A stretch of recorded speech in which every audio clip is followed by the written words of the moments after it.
montagne, tout près du ciel. J'ai ma maison, viens sur la montagne, là-haut est le festival. Voilà, une jolie chanson de Marie Laforêt pour accueillir Isabelle et Charlotte. Bonjour à toutes les deux. On commence avec... Oh, dites donc, bravo. On commence avec vous, Isabelle. On va partir à la montagne et vous allez nous aider à choisir la bonne station. Donc, ce sont les vacances en ce moment. Certains ont la chance peut-être d'y être. Oui. Ou ceux qui veulent y aller, ils peuvent choisir des stations éco-responsables. Il y a un label qui existe, Isabelle. Et ça, on le sait peu. Mais c'est un label qui est très peu connu, effectivement, qui s'appelle Flocon Vert et qui...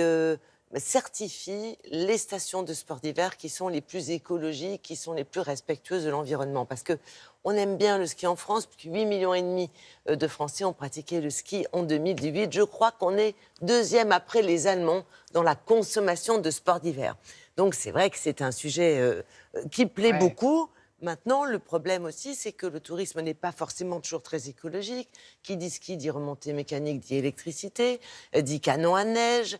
Donc, l'idée de ce label... Les bus qui arrivent, la pollution, les cars, les automobiles... Beaucoup de voitures, beaucoup d'émissions de CO2 dans un univers qui doit, par définition, être protégé. Donc, ce label mis en place, eh bien, il certifie que les stations font de véritables efforts. Par exemple, des canons à neige avec de l'eau pluviale et non de l'eau potable. Par exemple, une alimentation des remontées mécaniques avec de l'énergie issue des énergies renouvelables, vous voyez, de l'électricité verte, on va dire. Par exemple, oui, des vannes, des bus gratuits et électriques pour faire en sorte que les vacanciers n'utilisent pas trop leur voiture au cœur de la station.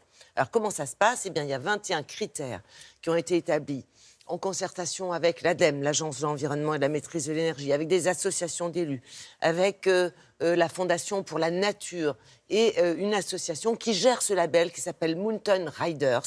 Et les stations sont évidemment auditées avant d'être certifiées. Alors, on a regroupé toutes les personnes concernées par ce label au sein d'une belle station qui est Chamonix. On s'est rendu sur place et vous allez voir comment ça fonctionne, notamment pour un audit.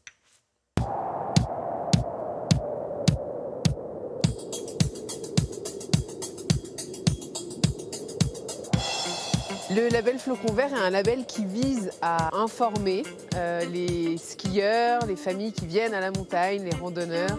Ça les aiguille vers une destination durable, c'est-à-dire une destination qui prend en compte son avenir, l'avenir de la montagne, qui n'est pas qu'une montagne sous cloche. Et l'objectif de ce label est donc de pouvoir accompagner les consommateurs dans le choix de leur destination de montagne.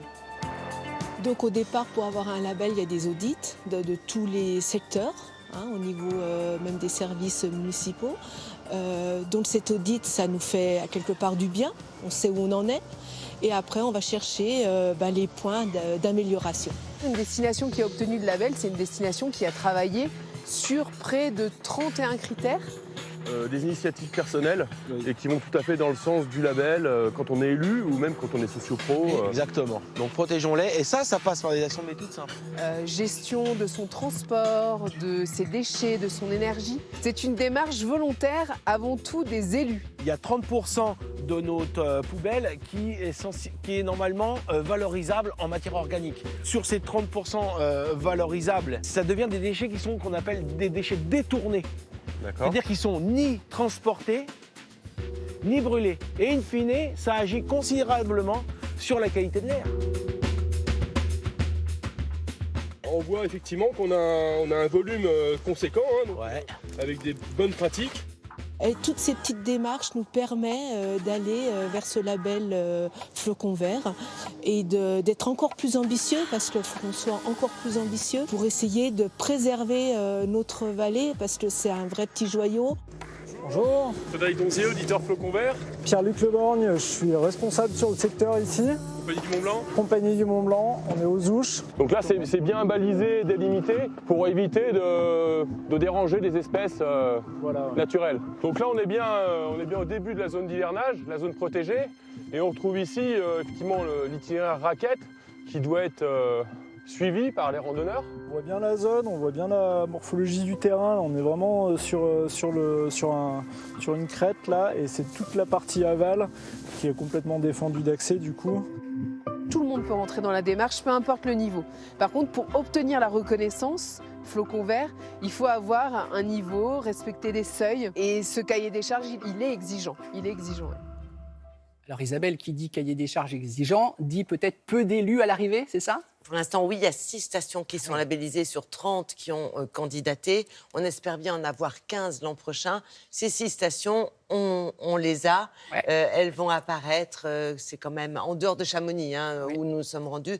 Il y en a donc 5 autres que vous devriez normalement décoller. Alors, voilà, regardez, non, ça c'est le flocon. Ouais.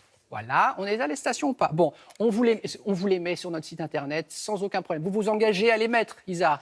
Moi, non.